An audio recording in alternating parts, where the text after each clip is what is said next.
የሚሰሩ ኢትዮጵያውያን በስነ ስርዓት የሚሰሩ አረብ ሀገር ያሉ ብቻ ናቸው ማዳም ቤት የሚሰሩ እንጂ ዱባይ ያለሽ ምድረ ሸርሙጣ ነሽ ሆነሽ ሸርሙጣሽ ሱቅ የከፈትሽ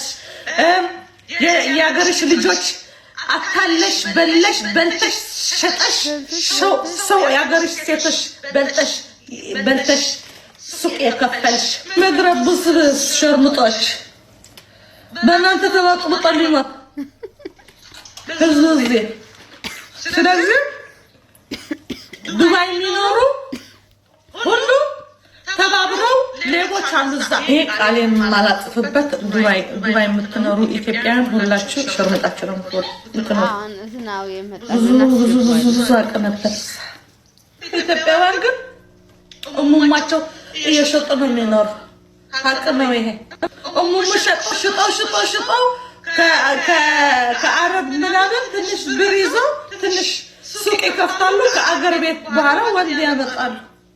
አላ ውሸት አይደለም ዱባይ የምትኖር ሁሉ ሸርሙጣ ነው ሸርሙጣ ሌዲ እሄድባቸዋለሁ ምክንያቱም ከሀገር ቤት የመጣ ምስኪን በእነዚህ ሸርሙጦች ተዋርዷል